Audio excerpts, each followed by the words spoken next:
Good evening, and welcome back to SleepWise. Tonight, we drift beneath the waves and follow one of the quietest wonders that human hands have ever made. A single thread of connection laid across the floor of the ocean, resting in the dark while the world sleeps above it. It is a story of storms and patience, of fortune swallowed whole by the sea, and of a stubborn dream that refused to sink. But to feel the weight of that dream, we must first return to a world without it, a world in which the ocean was not something a message could cross, but a vast and patient silence between the shores of human life. Imagine for a moment the middle of the 19th century. Two great continents faced one another across the Atlantic, each alive with people, letters, and commerce. And yet, between them, there lay a gap that no word could leap. To send a message from London to New York, you had to place it aboard a ship, and then you had to wait. The fastest sailing packets crossed in something like 10 days, when the winds were kind.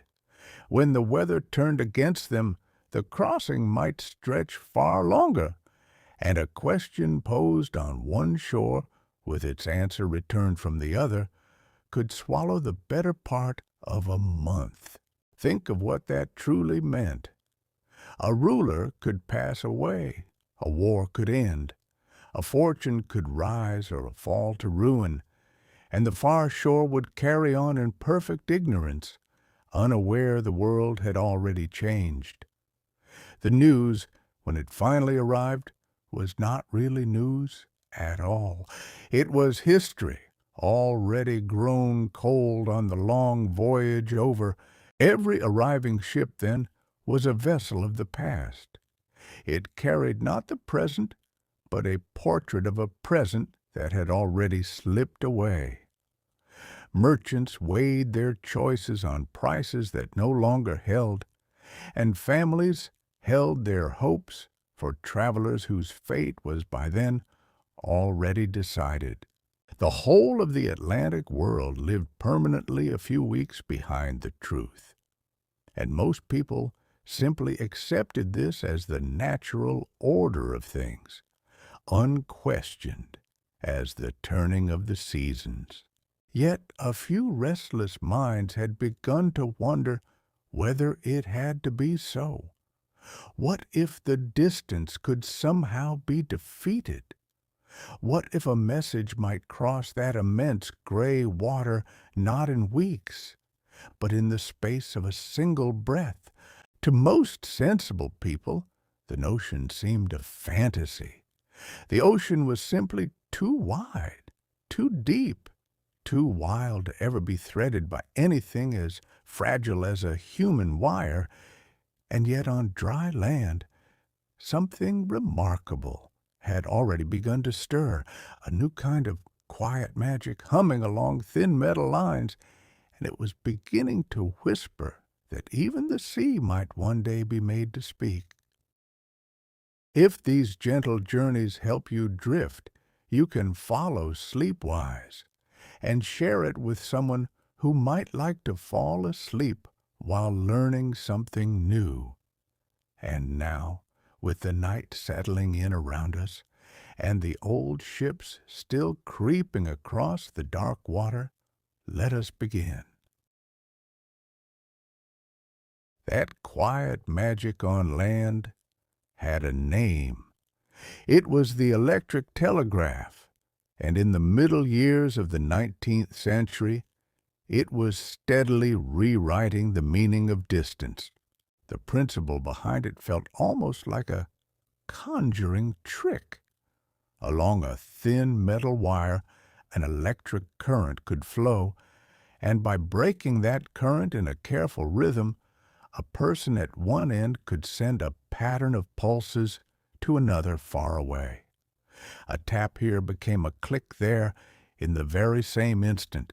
In America, Samuel Morse gave this rhythm a language of dots and dashes. In Britain, others built machines with needles that swung to pointed letters. The details differed, yet the wonder was the same. For the first time in human history, a message could outrun the one who carried it. Wires were soon strung along the new railway lines, following the iron roads across the land. News that had once traveled at the pace of a galloping horse now leapt from town to town in moments, and so the continent seemed to shrink, the words of one shore reaching another, while still warm and true. And yet, for all its reach, the telegraph remained a creature of dry land.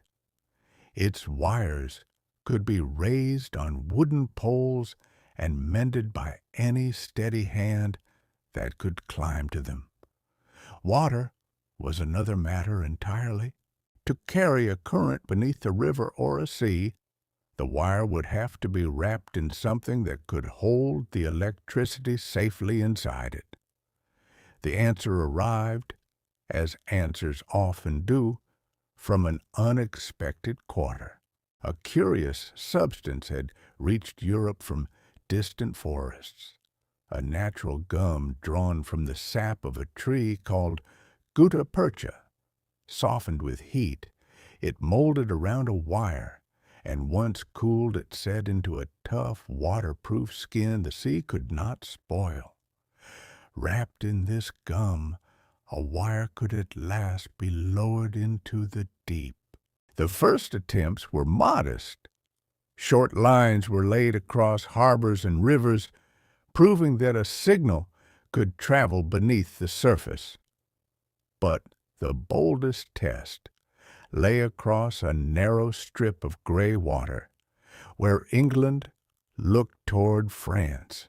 In 1850, two brothers, John and Jacob Brett, lowered a cable across the English Channel for the first time.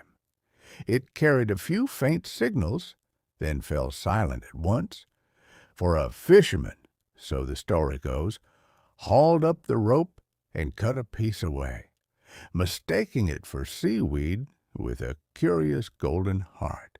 The following year, a sturdier cable, sheathed in iron, was laid along the same path, and this time it held.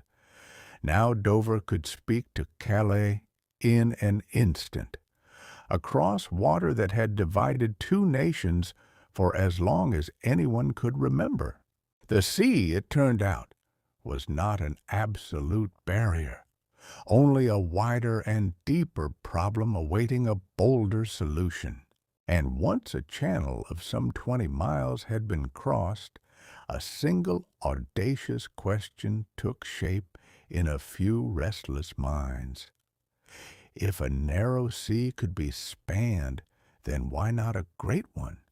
Why not the vast and terrible Atlantic itself? For most people, that question remained a daydream, the kind of thought that rises for a moment and then drifts quietly away. But for one man, it took hold, and it would not let go. His name was Cyrus Field, and he was neither a scientist, nor a sailor, nor an engineer. He was an American merchant who had made a considerable fortune in the paper trade, and then retired, still young, to a comfortable house in New York.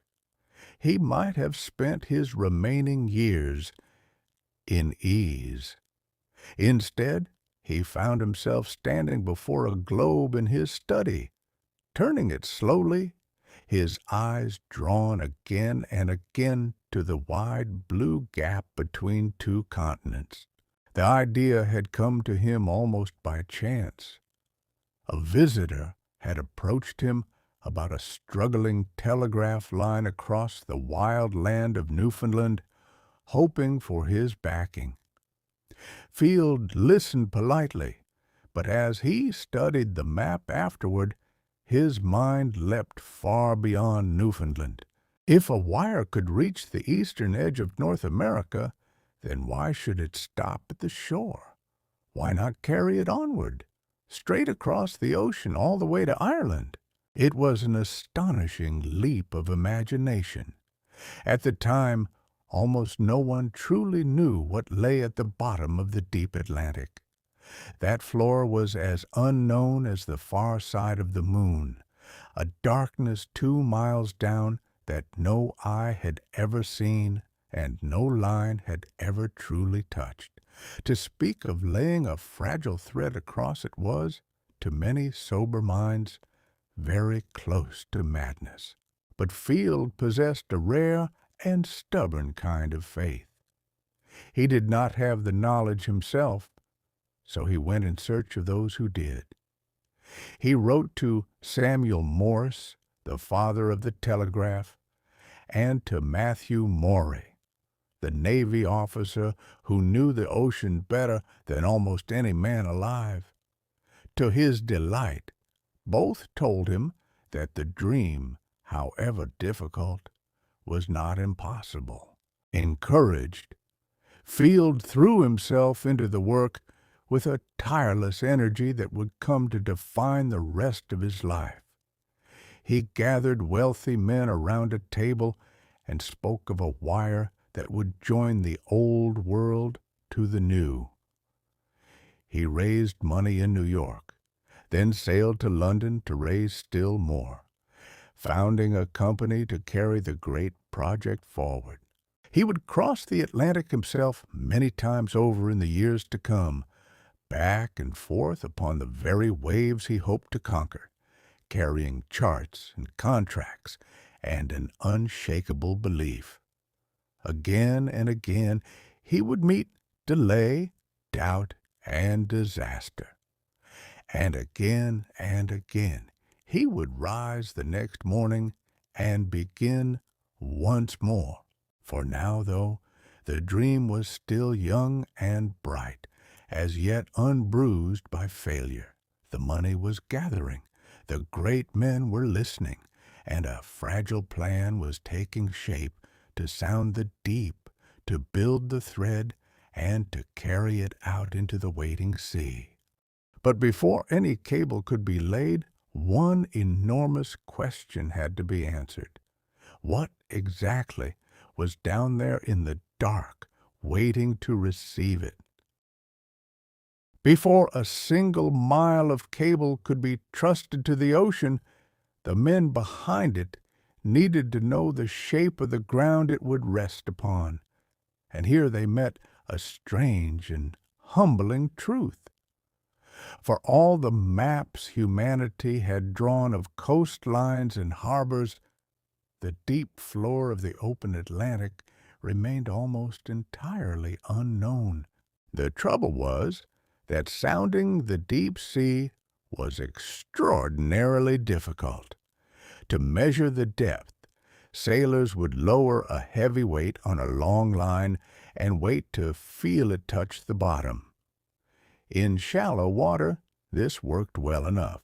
But in the deep ocean, miles down, the line grew so long and so heavy that a sailor could no longer feel the gentle moment when the weight came to rest.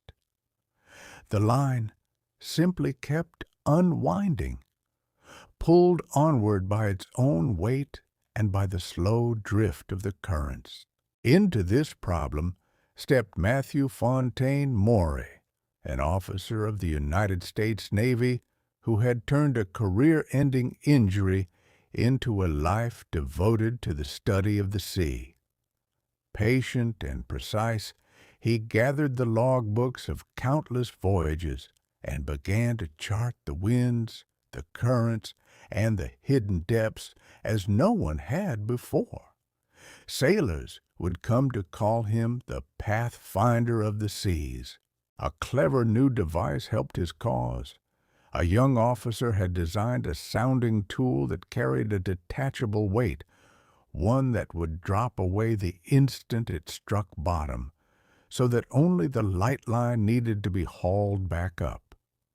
Better still, It could bring a small sample of the seabed to the surface, a pinch of the ocean floor lifted gently into the light of day. When those samples came up, they held a quiet marvel. Under the microscope, the mud of the deep Atlantic proved to be made of countless tiny shells, the remains of creatures so small the eye could not see them one by one. There was no sign of sand scoured by strong currents, no trace of violent movement.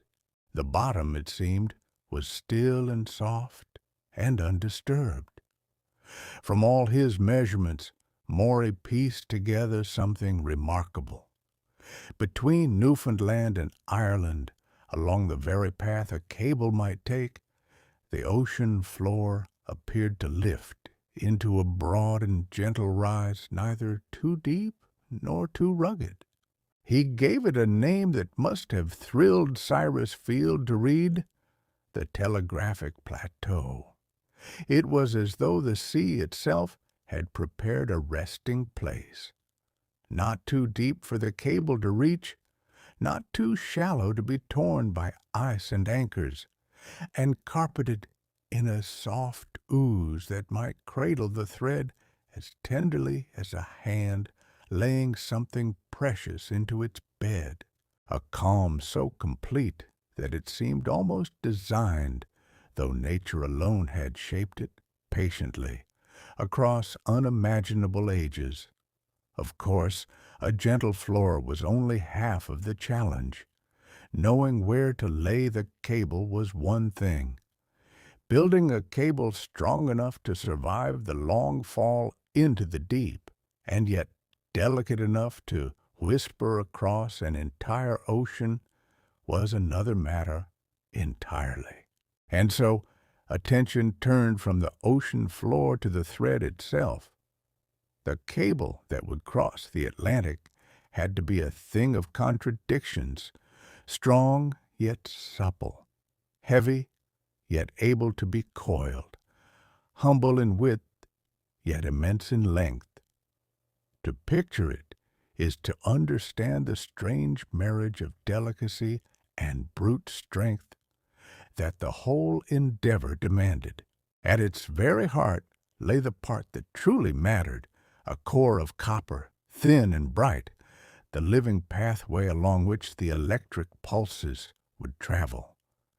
To give it strength, several fine copper wires were twisted gently together into a single strand no thicker than a slender pencil. This small bright thread, buried at the center of everything, was the true voice of the cable, and all the rest existed only to guard it. Around that copper core came the gutta percha, that strange tree gum from distant forests. It was wrapped on in layer upon patient layer, sealing the copper away from the water, for the smallest gap or flaw could let the sea reach in and silence the signal forever. This was the insulation upon which the entire dream depended, and the makers worried over every inch of it. Over the insulation came softer wrappings, hemp soaked in tar, cushioning the core against the shocks and strains of the coming journey. And around all of it, on the very outside, came the armor, a sheath of iron wires spiraled tightly along the whole length of the cable. This outer skin gave the thread the muscle it would need to bear its own great weight as it sank, and to endure being dragged across the decks of ships and paid slowly out into the deep. The finished cable was, in the end, little more than half an inch across, no thicker than a man's finger. Yet more than 2,000 miles of it would be needed to bridge the ocean, and the making of such a length was a feat without any precedent. Great works in England spun it out, by day and by night, for month after month. There is a curious tale from that making. Two separate firms produced the two halves of the cable, and when the halves were later brought together, it was found that each had twisted the strands of its armor in the opposite direction to the other. It was a small thing, quietly reconciled, yet it hints at how new all of this truly was, how the world was building something it had never built before, learning the rules only as it went. Slowly, the miles accumulated. The cable was gathered into vast coils and stored in great tanks, waiting like some sleeping creature.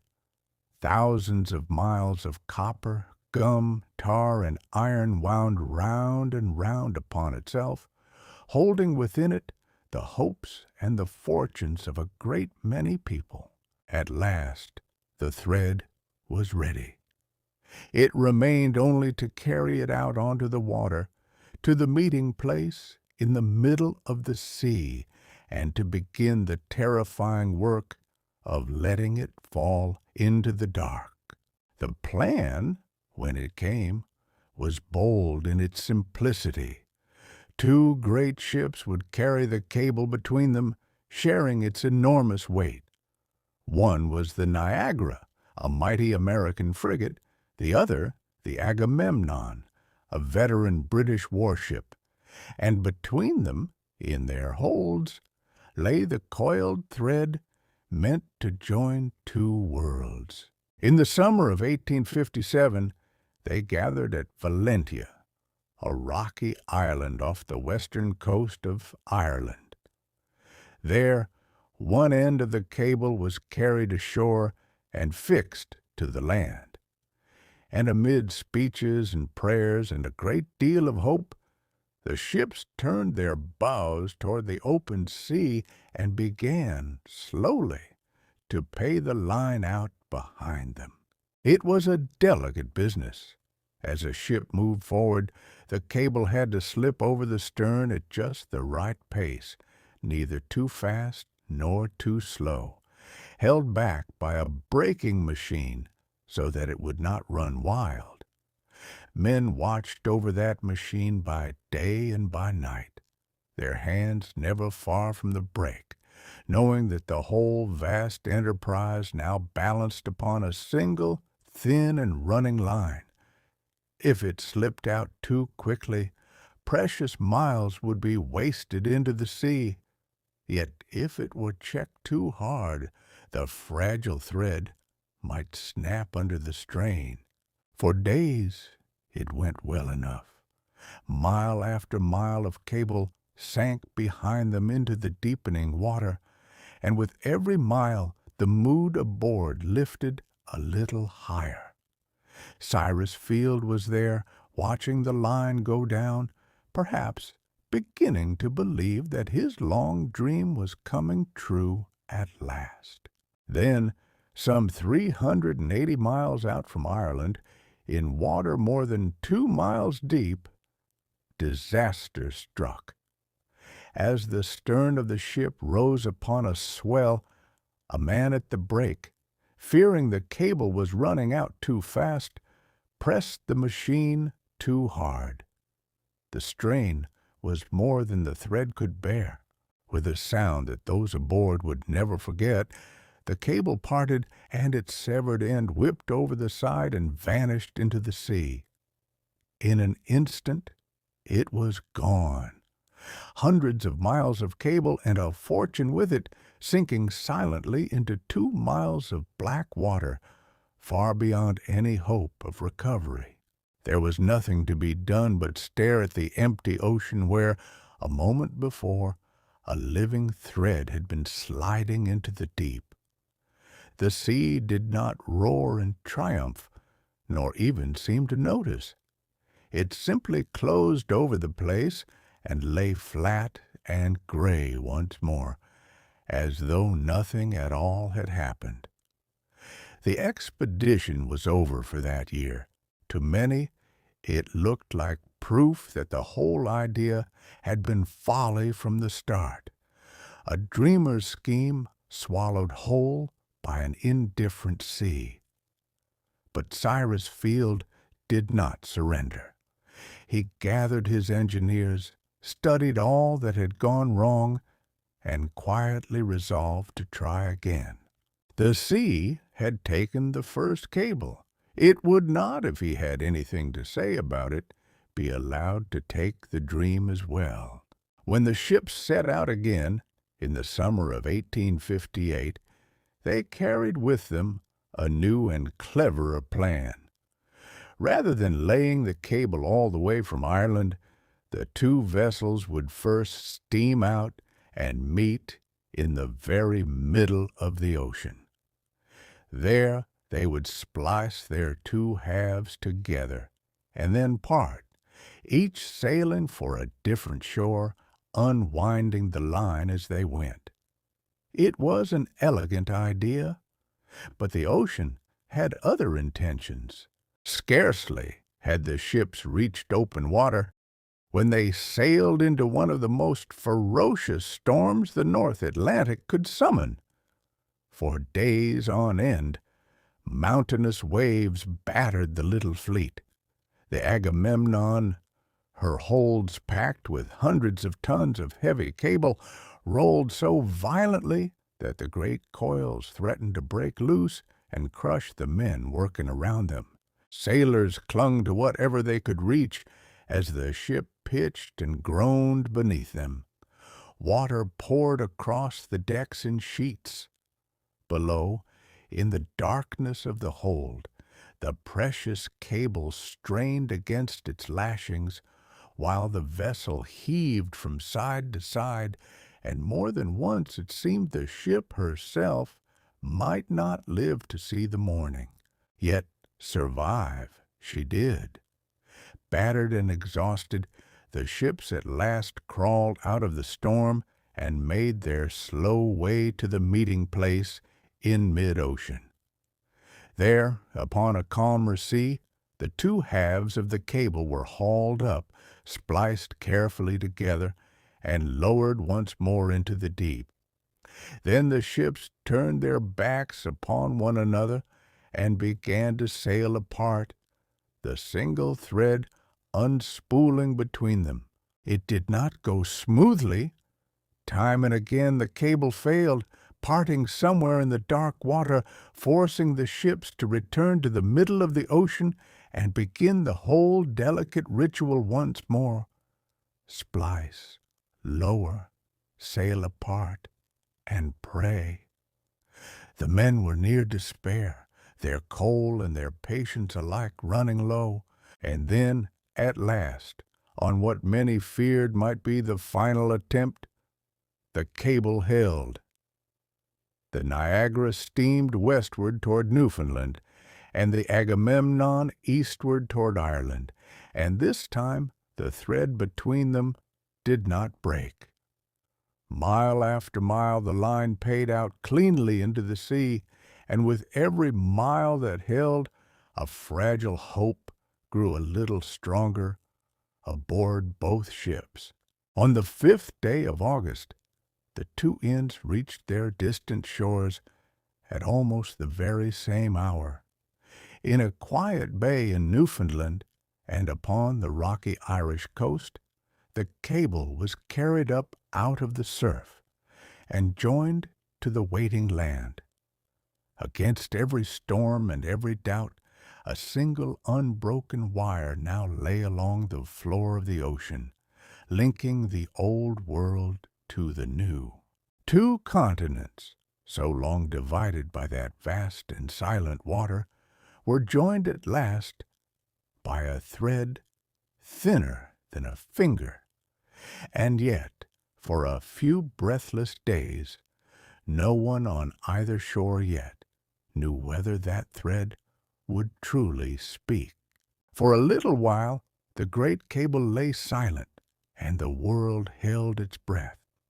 Then faintly the signals began to come, weak and slow and trembling, but unmistakable, for across 2,000 miles of ocean floor, through 2 miles of cold, dark water, the thread was carrying words.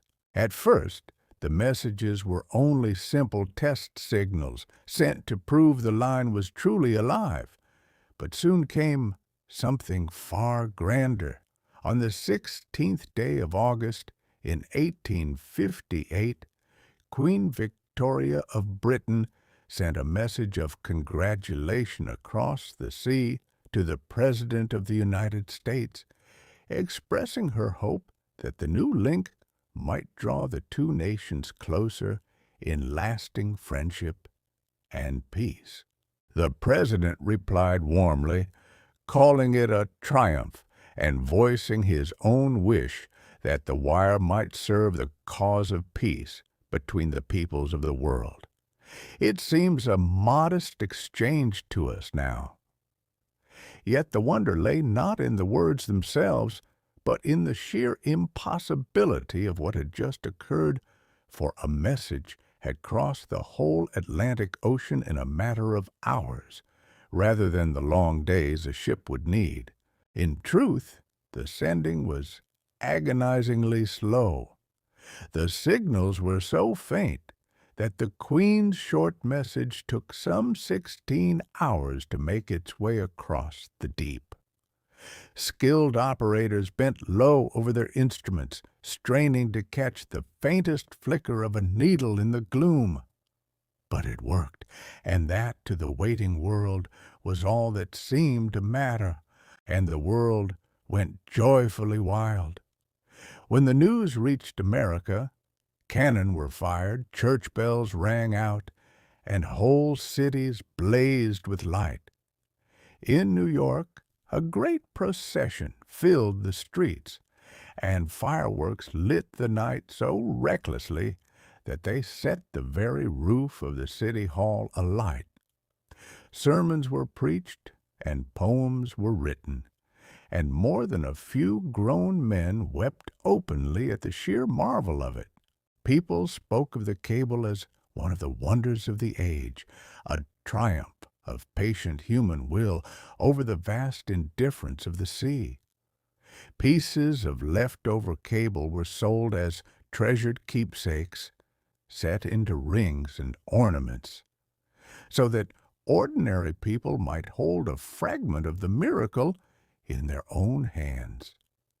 It felt, to a great many, like the dawn of a new and smaller world, one in which distance itself had at last been overcome.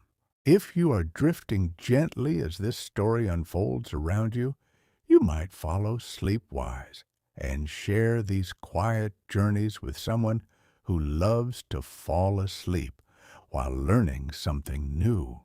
For our tale, much like the cable itself, still has a long way yet to travel. For even amid all the celebration, something was already quietly going wrong. With each passing day, the signals from across the sea grew a little fainter, a little slower, a little harder to read. Almost no one wished to notice it yet, but the miracle resting in the deep had already begun, very softly, to fade. The fading was gradual at first, so gentle that it was easy to explain away. A message that once took hours now took longer still. Words arrived, garbled, with letters lost somewhere out in the dark, and the operators worked ever harder to coax meaning from the failing flicker of the needle. The cable had spoken clearly for only a few short weeks. In that brief window, several hundred messages had passed between the continents, each one a small miracle in itself.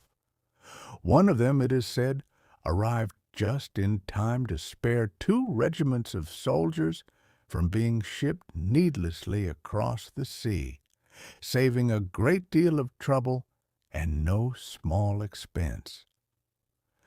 For a few short weeks, the impossible had become very nearly ordinary. But the thread was sickening now, and no one quite knew how to save it. Part of the trouble lay in the cable's very construction.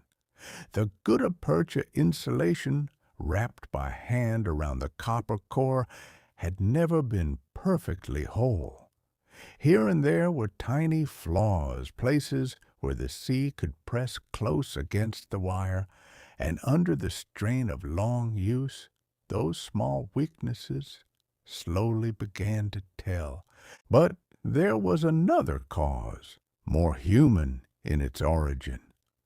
In their desperation to push clearer signals across the vast distance, some of the engineers had resorted to ever higher voltages, forcing greater and greater electrical pressure into the delicate line. The reasoning seemed sound enough, for surely a stronger push would carry the message farther. Yet the fragile thread had never been made to bear such force. The powerful surges meant to strengthen the signal instead strained the weakened insulation past its limit. Slowly, invisibly, deep beneath the waves, the cable was being wounded from within by the very effort meant to save it. And then, one day, in the autumn of 1858, the signals ceased altogether. The needle fell still. No amount of skill or patience could rouse it again, and after only a few weeks of life, the great Atlantic cable had fallen silent. This time, for good. The effect upon the public was severe. The euphoria of the summer curdled into suspicion and embarrassment. Some began to whisper that the whole affair had been a fraud, that no message had ever truly crossed the sea at all, and that gullible crowds had celebrated nothing but a hoax. For Cyrus Field, it was a bitter humiliation. The man hailed as a hero mere weeks before now found himself an object of doubt and ridicule. The dream that had shone so brightly lay dead upon the ocean floor, a thread of copper and iron mocking all the hope once poured into it. It would have been so easy then to give up entirely. Many did. And yet, in the quiet years that followed, while the world turned its attention elsewhere, the dream did not altogether die. It merely waited, and slowly, patiently, it began to learn. The failure of the cable had taught a hard lesson, and a few careful minds set themselves to learning it well. If the first great attempt had been a triumph of daring over understanding, then the next would have to be built upon something far firmer, upon patience, upon measurement, upon science. Foremost among those who grasped this was a Scottish physicist named William Thomson, a man of rare and quiet brilliance. He had believed all along that the secret to crossing the ocean lay not in brute force, but in extraordinary sensitivity. One should not try to shout down the length of the cable, he argued, but should learn instead to listen for the very faintest of whispers. To that end, Thomson devised a remarkable instrument. It used a tiny mirror, no heavier than a grain, hung from a single fine thread and set beside a magnet.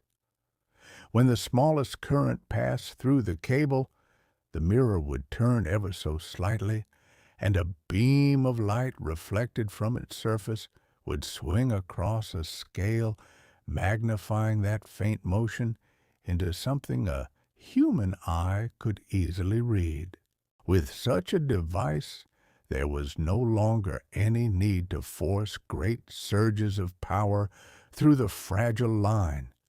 Even the weakest signal, the barest breath of electricity to survive the long crossing, could now be caught and understood. It was a gentler philosophy, and a far wiser one. Meanwhile, the making of the cables themselves was studied with a new seriousness.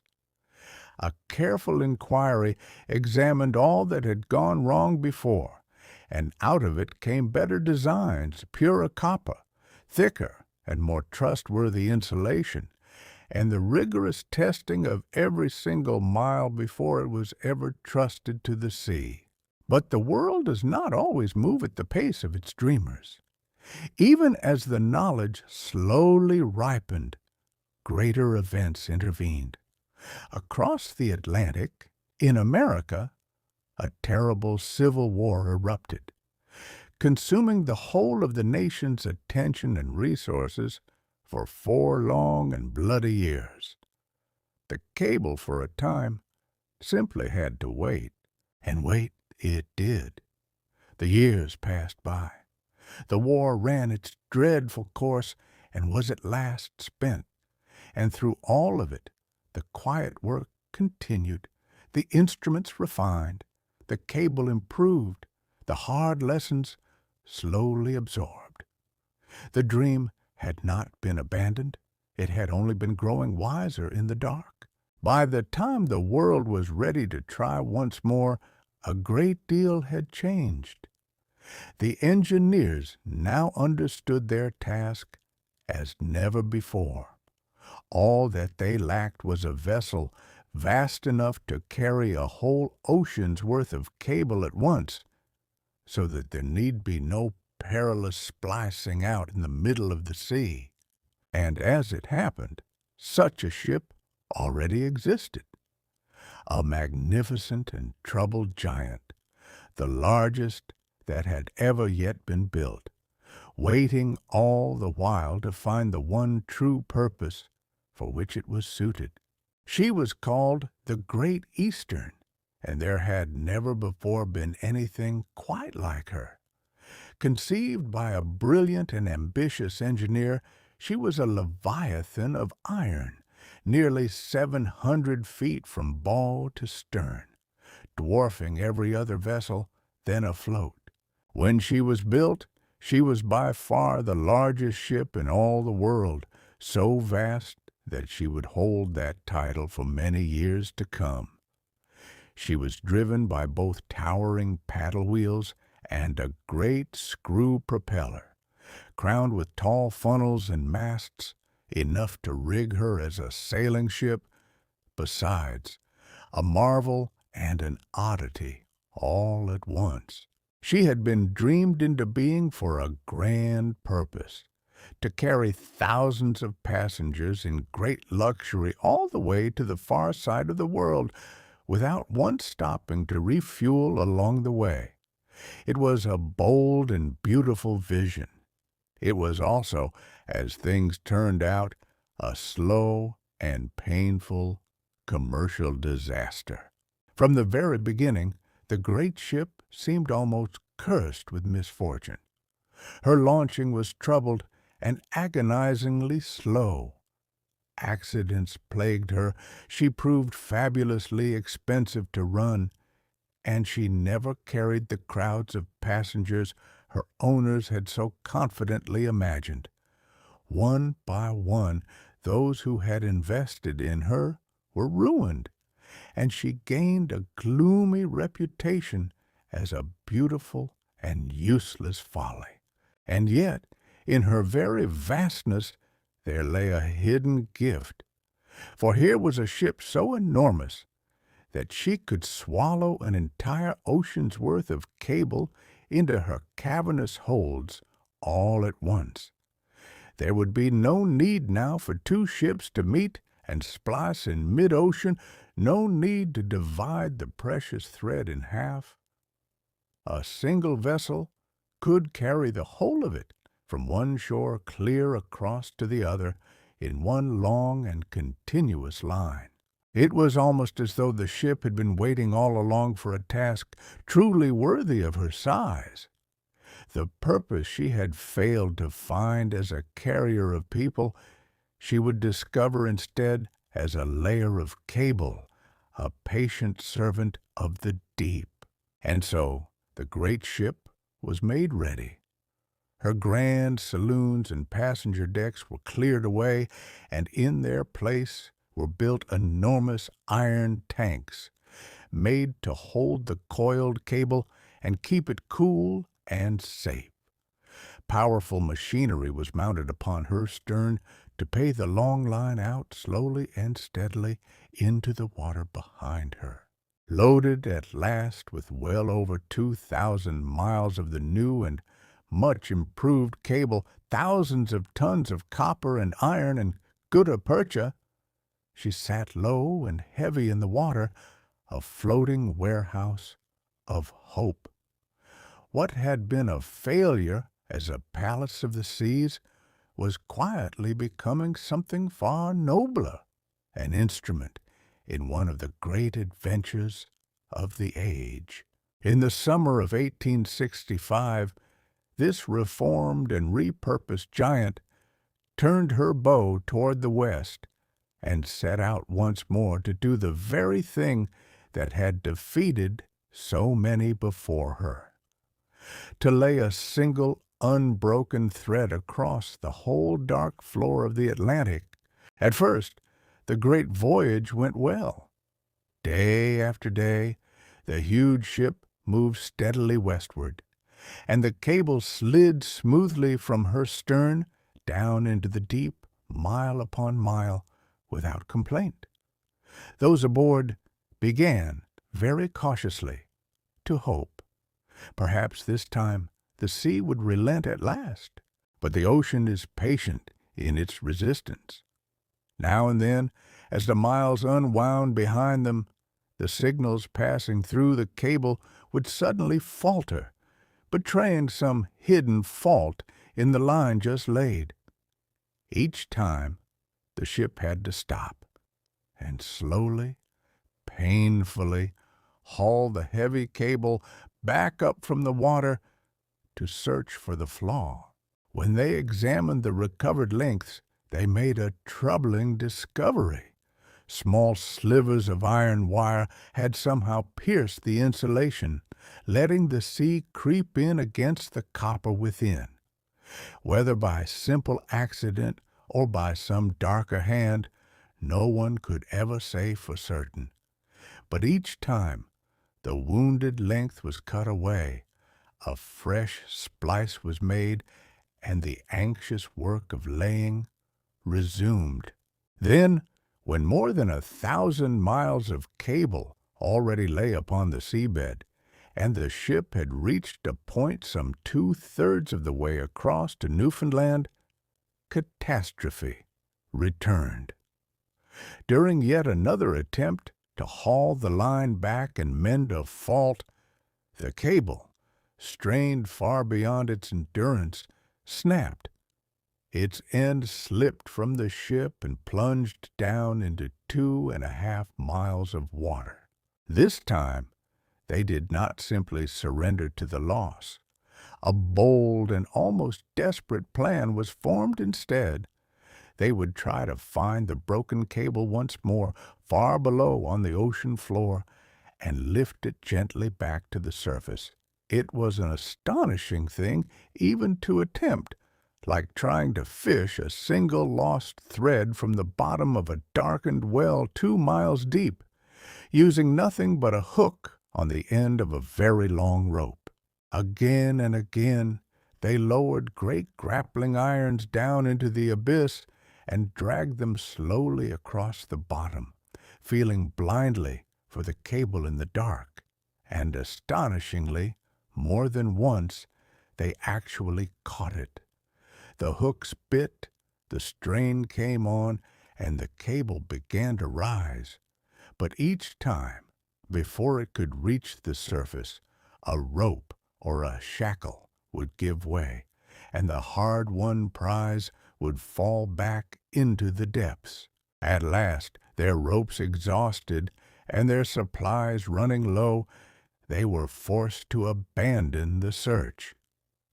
The cable of 1865 was left lying on the seabed, unfinished, its western end lost somewhere in the deep.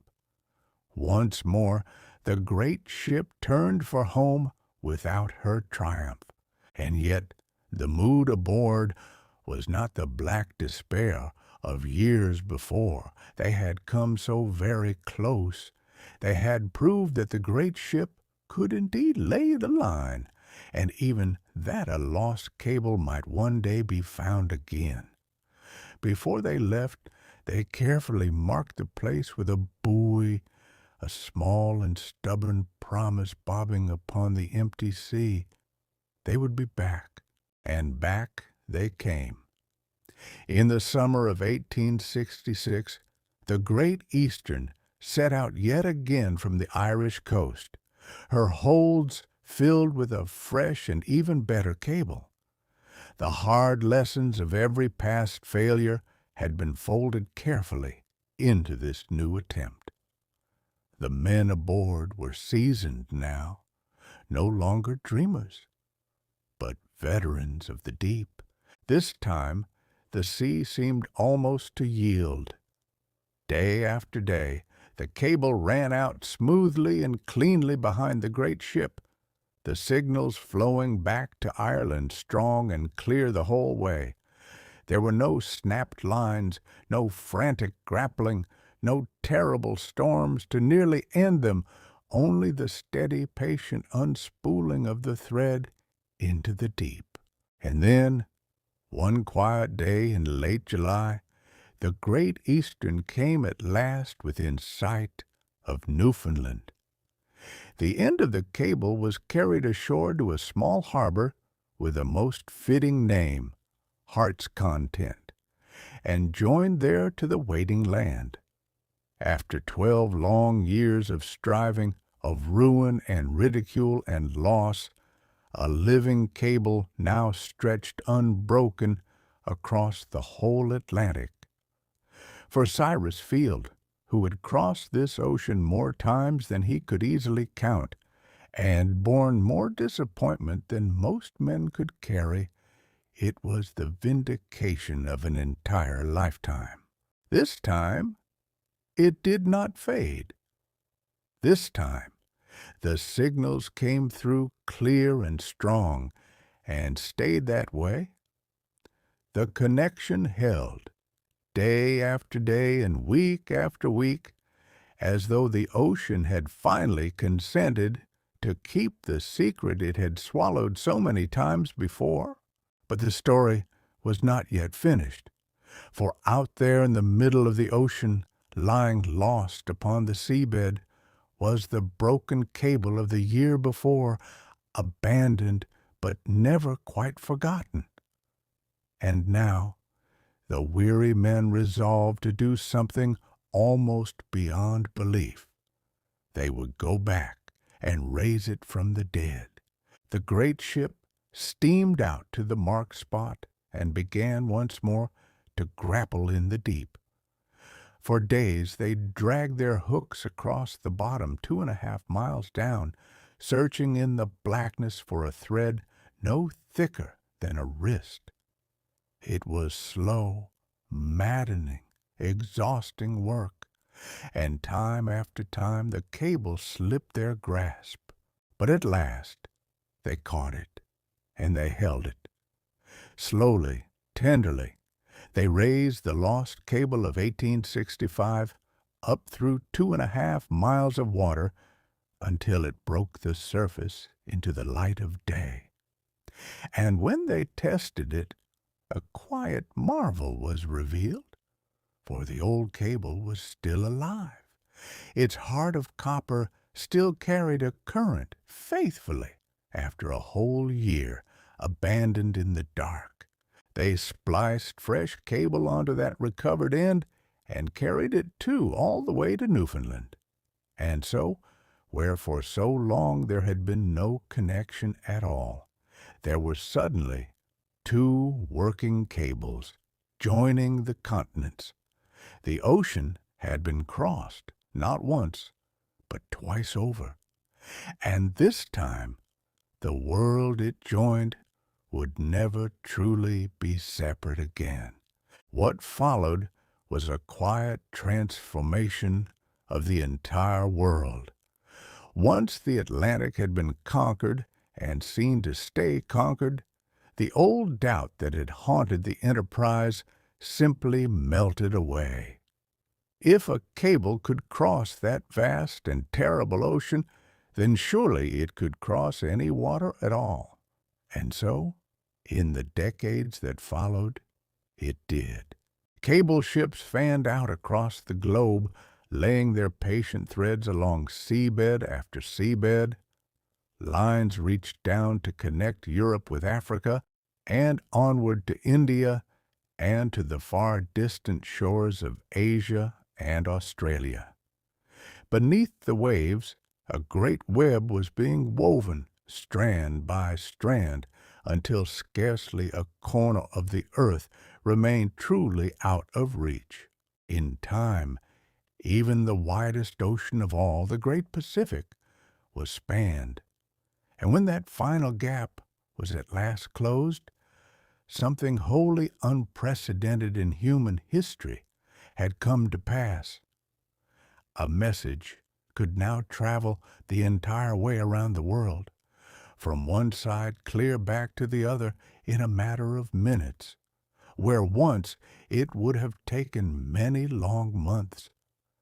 A message might even be sent all the way around the globe and return to the very hand that had sent it in mere minutes, having touched a dozen distant lands along the way. Consider what that truly meant for the people of that age.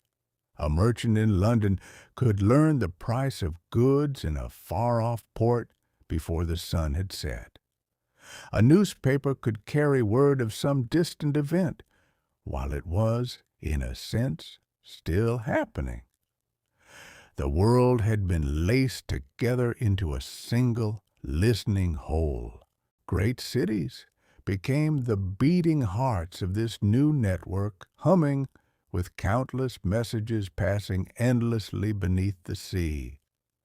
News agencies rose up to gather word from every continent and spread it everywhere at once. For the first time, humanity possessed something like a shared nervous system, a way of sensing events in distant places almost as they occurred. It is worth pausing to remember how strange and marvelous all of this truly was. For the whole of history before, distance had ruled human life without mercy. To be far away was, in nearly every practical sense, to be absent, unreachable, and lost in a kind of silence. The undersea cables had quietly overturned that ancient and unquestioned law. And yet, for all its wonder, this vast new web still carried only one kind of message. It spoke in the old language of the telegraph, in pulses and clicks, in dots and dashes tapped out by skilled hands and read by patient ears. The words of the world could fly across the oceans in an instant, but they traveled still as code and not yet as living speech. The human voice itself, with all of its warmth and all of its subtlety, remained for the time being a prisoner of the land. To set it free across the sea would take another great leap entirely, and another long stretch of patient human invention. The telegraph had conquered distance, but it had done so in a strange and halting tongue. Every message still had to be translated letter by letter into a code of pulses, then tapped out by hand, then carefully decoded again at the far end. It was a genuine marvel, and yet it was not the same as simply speaking to another living person. Then, in the 1870s, a new invention began to change everything upon the land. The telephone had arrived, and with it, the astonishing power to send the living human voice itself along a wire. Now people could speak to one another across a city and soon across a whole country, hearing every word and every shade of feeling as though the other stood in the very same room. But the ocean, as ever, held out against the newest wonder, for the human voice proved far more difficult to carry than the simple pulses of the telegraph. Speech is a rich and delicate thing, woven of countless subtle tones, and over great distances that richness fades and blurs until the voice dissolves at last into silence. Across thousands of miles of undersea cable, a spoken voice would simply weaken and fade away long before it could reach the other shore. The old cables, built only to carry faint clicks, could never hope to bear it. To send true speech beneath an ocean, the fading signal would somehow have to be caught and strengthened again and again along the way, mile after lonely mile beneath the sea. For a very long while this seemed nearly impossible. The only way to speak across the Atlantic was by wireless radio, hurled through the open air. But radio was fickle, easily warped by weather and the shifting moods of the sky, its voices often faint, crackling, and unreliable. Something far steadier was needed, something laid safe upon the seabed. The answer lay in placing tiny amplifiers directly into the cable itself, spaced out along its whole great length, each one gently boosting the weary signal before passing it faithfully onward. But to build such devices to survive for years in the crushing cold and dark of the deep sea was a challenge of enormous difficulty. It would take decades of patient work to master. At last, in the 1950s, it was done. A new kind of cable, strung with these hidden amplifiers, was carefully laid across the ocean from the coast of Scotland to the shores of Newfoundland. And in 1956, for the very first time, a clear human voice traveled beneath the Atlantic, spoken on one continent and heard upon another. Imagine the quiet wonder of that first true call. A person on one side of the world could now lift a receiver and simply talk to someone on the far other side, hearing the warmth of a familiar voice carried faithfully beneath 2 miles of dark and silent water. The sea, which had swallowed both messages and men, now gently bore human speech from shore to distant shore. Yet even this marvel had its limits. The new telephone cable, for all its ingenuity, could carry only a few dozen conversations at any single moment. And the world, growing ever more connected, was beginning to speak, and later to send, far more than a few dozen channels could ever hope to hold. A greater capacity was needed, and it would arrive from a most unexpected material. The answer was not metal at all, but glass. For many years, a few far-seeing minds had dreamed of sending messages not as pulses of electricity down copper, but as flashes of light down slender threads of glass. Light, after all, can carry astonishing amounts of information, far more than an electric current creeping along a wire. The great difficulty had always been the glass itself. Ordinary glass, however clear it may seem to the eye, is far too murky for such a task.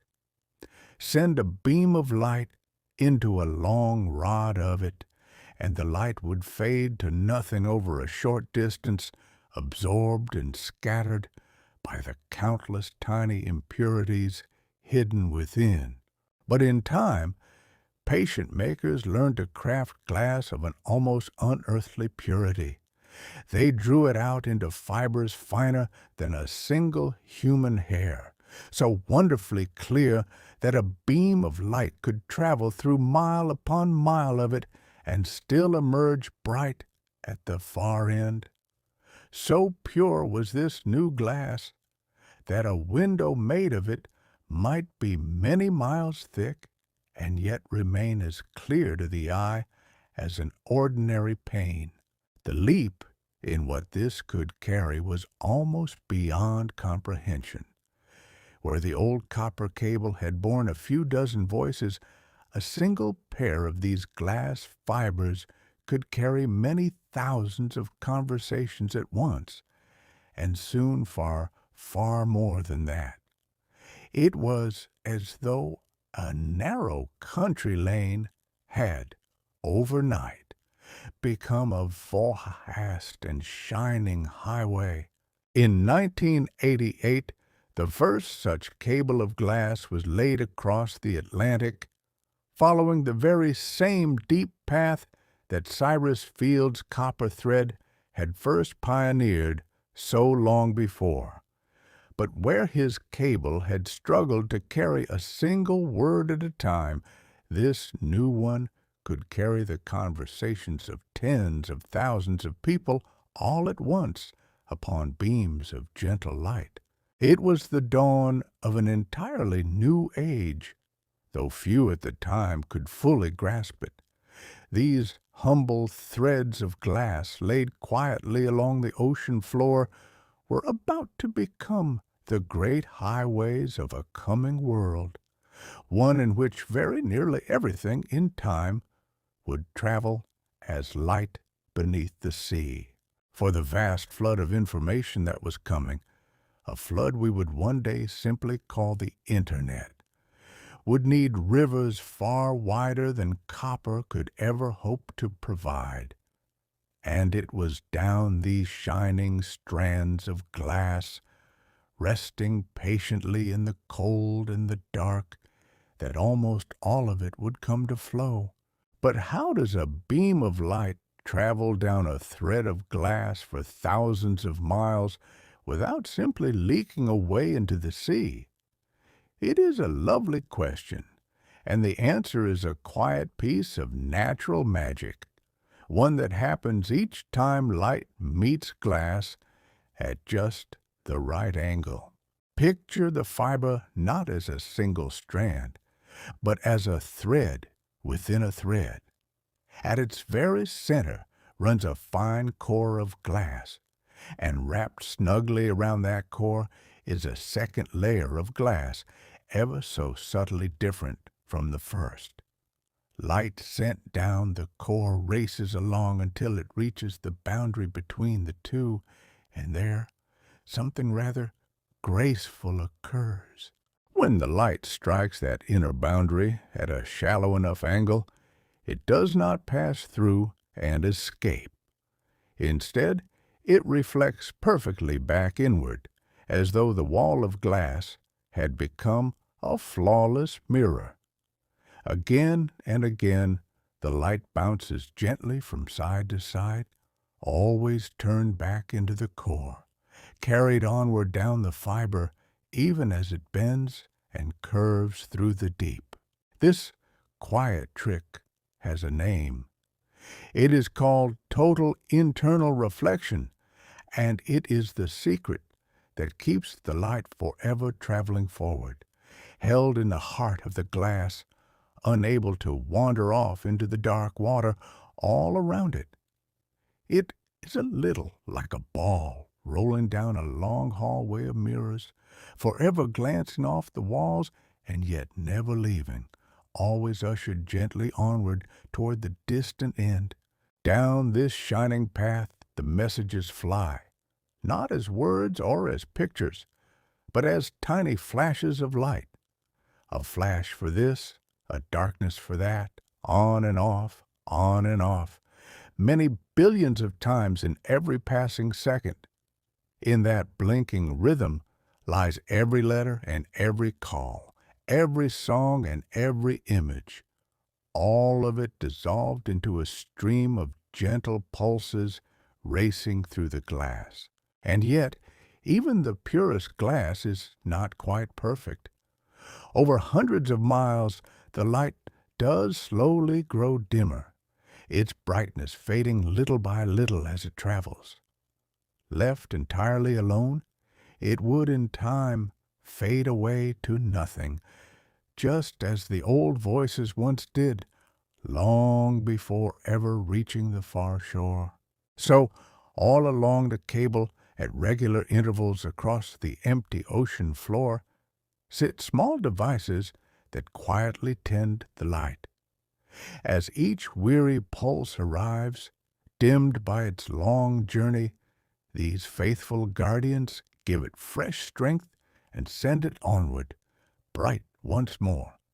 They are the modern children of those first amplifiers, keepers of the flame in the lonely dark. Powered by a mere whisper of electricity, sent all the way from distant land, they wait out there in the cold for years on end, asking nothing at all, tending the endless river of light that passes through them. Because of their patient watch, a pulse that sets out from one continent arrives at the other, still clear, still bright, still carrying its small piece of the waking world. It is easy to imagine that such marvels are placed upon the seabed by some effortless modern magic. But the truth is far more human and far more familiar. The cables of today are still laid, mile by patient mile, by ships that steam slowly across the sea, paying their long threads out behind them, just as the Great Eastern once did. The modern cable ship is a purposeful and unglamorous vessel. Deep within her hull are great circular tanks, and coiled inside them, mile upon mile of cable waiting to be fed out over the stern and lowered gently to the bottom. A crew watches over the machinery day and night, easing the line out at just the right pace, mindful still of that oldest of fears, that the cable might part under too much strain. Before any cable is laid, the path it will follow is studied with the greatest care. Ships survey the seabed far in advance, mapping its hills and its valleys, seeking out a route that is smooth and safe, avoiding the steep canyons and the restless places where a cable might come to harm. It is the very same task that Matthew Maury once began, only now with instruments he could scarcely have dreamed of. Out in the deep ocean, where the water lies miles thick above, the cable simply rests upon the bottom, needing no protection in that still and lightless world. But closer to shore, in the shallows where ships and nets and anchors roam, the danger is far greater. And so, near land, the cable must be carefully hidden away for its own safety. To do this, the ship tows a great plow behind her along the seabed. The plow carves a narrow furrow in the bottom, lays the cable gently down into it, and lets the sand and the silt fall back to cover it over. In this way, the precious thread is tucked safely beneath the floor of the sea, out of reach of the dangers passing above. And where does all of this finally come ashore? Not at some grand monument, but at a quiet and unremarkable building near the coast, easily mistaken for an ordinary house or a small warehouse. These are the landing stations, the humble doorways where the great ocean cables meet the land and join the wider network that reaches, at last, into our very homes. There is something quietly moving in how ordinary these places are. Through their walls pass the conversations of the entire world, a torrent of light drawn up from beneath the sea, and yet a passerby might never once guess it. The endings of these epic journeys are as modest and unassuming as a doorstep. So the work goes on, ship by ship, cable by cable, in a task that Cyrus Field himself would still recognize. The tools have grown wondrous beyond measure, but the essential act remains unchanged. A vessel, a great coil of cable, a watchful crew, and the wide and waiting sea, patiently joining the far places of the earth. For all their importance, these cables are not invincible. They rest within a living, restless ocean, and now and then something reaches down and breaks the fragile thread. When it happens, a small piece of the world's great web falls, for a little while, silent and dark. Most often, the trouble comes not from the depths, but from the shallows near the shore, and in truth, from ourselves. A ship's anchor, dropped or dragged across the bottom, can catch a cable and part it. A fishing net, hauled heavily along the seabed, can snag the line and tear it free. Far more cables are broken by such ordinary mishaps than by anything else at all. Nature, too, plays its quiet part. Deep beneath the waves, an undersea landslide or the distant trembling of the earth can sweep a cable away in an instant, carrying it off into some newly opened chasm. The sea floor, which seems so still and so eternal, is in truth a place of slow and occasional upheaval. Yet a single broken cable is rarely a disaster, for the world has long since prepared for such moments. So many cables now cross the oceans, weaving over and around one another, that when one falls quiet, the messages it carried are swiftly and silently sent along another path instead. Most of us never notice a thing. The web simply heals itself around the wound. In truth, somewhere upon the earth, a cable is broken and quietly mended every few days, and yet the great web goes on humming softly through it all, never once falling still as a whole. And when a cable does break, there are those whose task it is to mend it. Somewhere a repair ship raises its anchor and sets out toward the trouble, much as rescuers have done for well over a century now. Their work is a direct inheritance from those earliest crews, an unbroken line of patience reaching all the way back to the very beginning. First, they must find the injury, often by sending signals into the cable and carefully measuring how far they travel before they meet the break.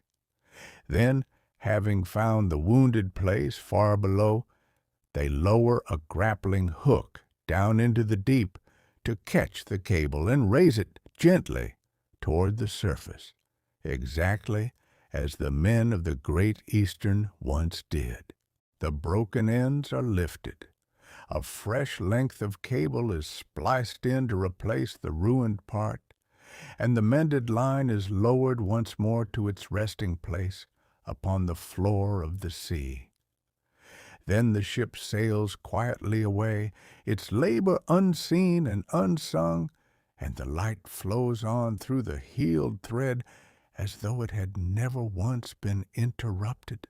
It is a strange and gentle thought that at this very moment, somewhere out upon the wide ocean, a ship may be lifting a wounded cable from the deep, so that the words of distant strangers may keep flowing beneath the waves. The endless conversation of the world is tended always by patient hands we never see, And so we come, at last, to a truth that quietly surprises almost everyone who first hears it. When we speak of sending our words and pictures across the world, we tend to imagine them soaring upward to satellites, out among the distant stars. But that is not, for the most part, how it happens at all.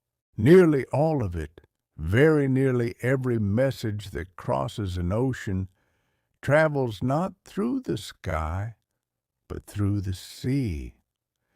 Deep beneath the waves, along that dark and silent floor, run the cables, hundreds of them now, threaded across every ocean of the world. They are the true and hidden foundation upon which our whole connected age is quietly built. Think of that the next time a voice reaches you from far away, or a picture arrives from the far side of the earth. It very likely did not fall to you from the heavens. It rushed instead as a flicker of light along a strand of glass thinner than a hair, resting on the bed of the ocean, miles below the last reach of the sun. Even now, as you lie here in the quiet, that vast unseen web is humming softly beneath the seas. Countless messages are pouring through it, streams of light crossing the deep in the time it takes to draw a single slow breath, while the waves roll on above and the ships pass over, and almost no one gives a thought to the threads of light running silently below. Cast your mind now all the way back to where our story first began, to a world in which a single message took 10 long days to cross the Atlantic, carried in the hold of a sailing ship, growing older with each mile upon the water, a world in which the far shore was forever weeks behind the truth, and distance ruled without mercy over every longing human heart. And then consider gently how very far we have come. That same crossing, which once cost 10 patient days, is made now in a fraction of a single second by a pulse of light gliding along the ocean floor. The silence that once lay so heavily between the continents has been filled softly and almost completely with the quiet murmur of a connected world. It took the dreams of stubborn men and the loss of great fortunes and cables swallowed whole by the sea and the patience of well over a century to weave that web of light beneath the waves. And tonight it rests there still, faithfully carrying the words of the world through the cold and the dark, asking nothing of us, lying quietly upon the floor of the sleeping sea. So let the ocean keep its ancient rhythm, rolling on above those slender threads of light. Let the messages of the world flow gently through the deep, as they will all through the night, whether or not anyone is awake to marvel at them. You need not hold the whole of it in your mind tonight. You need only let it carry you softly down toward sleep. The world slows, and so do we.